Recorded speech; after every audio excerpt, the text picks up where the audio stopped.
Assalamualaikum warahmatullahi wabarakatuh. Perkenalkan, nama saya Cinta Livia dari program studi D3 Farmasi dengan NIM 22130033. Di sini saya akan memenuhi tugas individu mata kuliah Pendidikan Budaya Anti Korupsi dengan dosen pengampu Dr. Hendra Sudrajat SH.MH. Di sini saya akan membacakan naskah yang berjudul Cegah Korupsi Melalui Teori Konstitusi Nusantara. Pada hari itu, tanggal 1 November 2024, saya akan menjelaskan pencegahan dan pemberantasan korupsi menurut teori konstitusi Nusantara.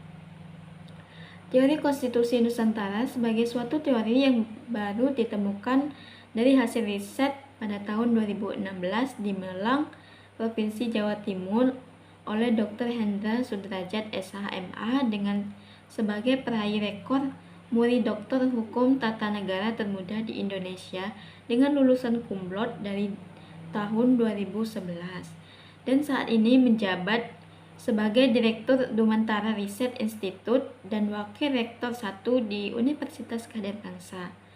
Teori konstitusi Nusantara merupakan teori yang menjelaskan mengenai konstitusi dan peraturan perundang-undangan yang berlaku di masa lalu, yakni pada masa kerajaan dan kesultanan Nusantara, dan berfungsi sebagai nilai dan keteladanan berkonstitusi dalam kehidupan bernegara dan berbangsa saat ini, termasuk untuk mencegah terjadinya korupsi yang sedang marak di Indonesia.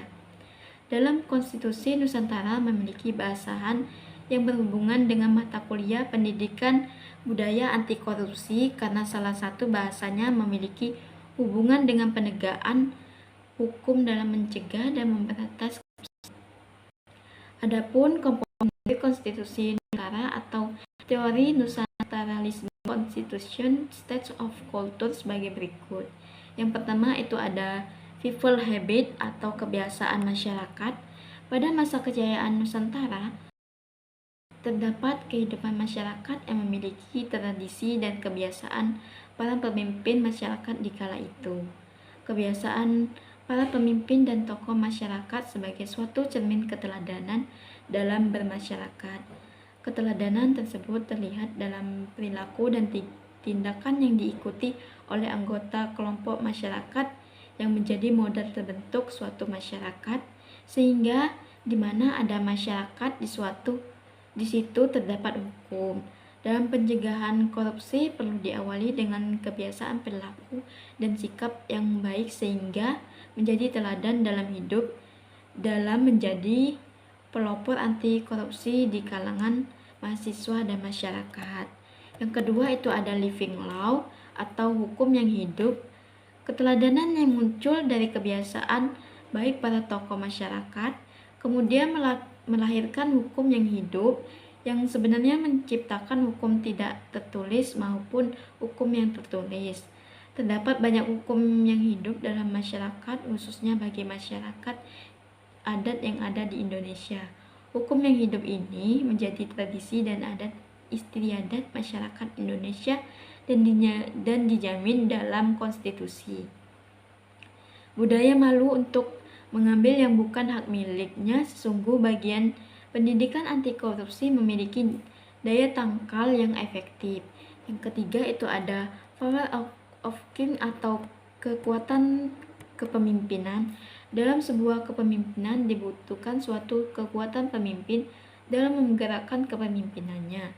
Sehingga dalam teori konstitusi Nusantara dijelaskan bahwa hukum yang hidup tadi menjadi kekuatan pemimpin untuk menjalankan kepemimpinan pemerintahnya dan berlaku di setiap tingkatan kepemimpinan dari tingkat pusat sampai tingkat daerah. Kekuatan pemimpin menciptakan ketegasan dalam memberantas korupsi di Indonesia. Yang keempat itu ada Royal Constitution atau konstitusi negara. Teori konstitusi Nusantara menjelaskan poin penting dari suatu konstitusi adalah materi muatan konstitusi serta konstitusi negara berfungsi untuk mengatur tatanan bernegara, termasuk untuk mengawasi kekuasaan untuk tidak korupsi, mengatur distribusi kekuasaan negara agar agar tidak terjadinya penyalahgunaan wewenang negara. Konstitusi negara terdiri dari konstitusi tertulis maupun tidak tertulis, dapat bekerja maksimal untuk mencegah dan memberantas korupsi di Indonesia. Yang kelima itu ada archipelago teritori atau kewilayahan Nusantara kedaulatan negara. Teori konstitusi Nusantara memberikan penjelasan bahwa kedudukan kewilayahan Nusantara sangat penting.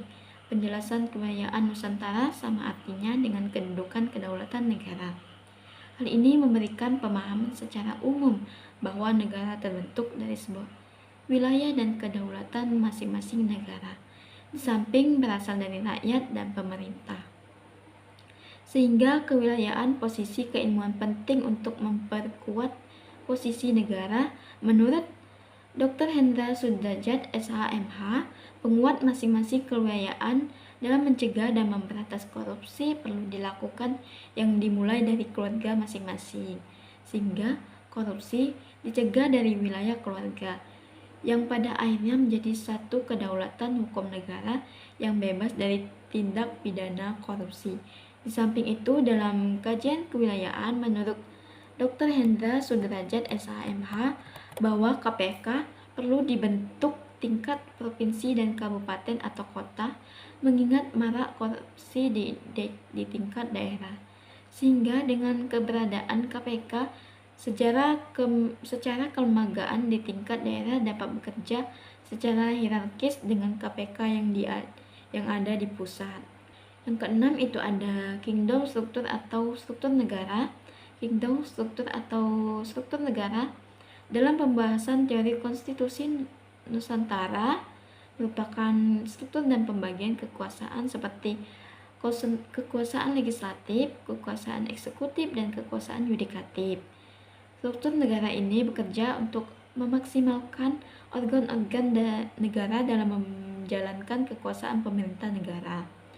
Menurut Dr. Hendra Sudrajat, SHMH, negara memiliki komisi negara sebagai cabang kekuasaan negara seperti Komisi Pemberantasan Korupsi yang berwenang memberantas korupsi di Indonesia. Yang ketujuh itu ada konsensus legality atau legalitas konsensus dari Konstitusi Nusantara menjelaskan bahwa konsensus legality atau legalitas konsensus merupakan kesepakatan antara pemimpin dan rakyat dalam suatu negara. Menurut Dr. Hendra Sudrajat, SHMH, bahwa konsensus legality dalam teori konstitusi Nusantara pada pemberantasan korupsi adalah terbangunnya kesepakatan bahwa berupa penguatan karakter, berupa integritas dan komitmen dalam memberantas korupsi, bahwa korupsi adalah musuh bersama dan ancaman serius bagi kehidupan berbangsa dan bernegara di masa mendatang. Yang ke-8 itu ada state regulation atau regulasi negara. Regulasi negara dalam teori konstitusi Nusantara yang terdiri dari Undang-Undang Dasar Negara Republik Indonesia tahun 1945 dan undang-undang lainnya serta peraturan yang berada di bawahnya. Sehingga bagian dari kategori state regulation dalam kajian teori konstitusi negara terdapat peraturan perundang-undang yang berhubungan dalam memberantas korupsi, yakni Undang-Undang Republik Indonesia tentang Pengadilan Tindak Pidana Korupsi dan Undang-Undang Republik Indonesia yang mengatur tentang Komisi Pemberantasan Korupsi. Menurut Dr. Hendra Sudrajat, SHMH, dalam aspek state regulation atau regulasi negara, diperlukan peraturan daerah tentang pencegahan dan pemberantasan di korupsi yang berlaku di masing-masing wilayah provinsi dan kabupaten atau kota di Indonesia. Yang terakhir itu ada value transformation atau transformasi nilai. Menurut Dr. Hendra Sudrajat, SHMH, sebagai penemu teori konstitusi Nusantara, selalu mengatakan bahwa Indonesia today and tomorrow is the reality of the archipelago in the past, yang artinya Indonesia hari ini dan esok adalah Nusantara esok adalah kenyataan Nusantara di masa lalu. Sehingga komponen terakhir teori konstitusi Nusantara menjelaskan value information atau transformasi nilai konstitusi Nusantara di masa lampau yang dapat dijadikan sebagai keteladanan dalam pencegahan pemberantasan korupsi di Indonesia.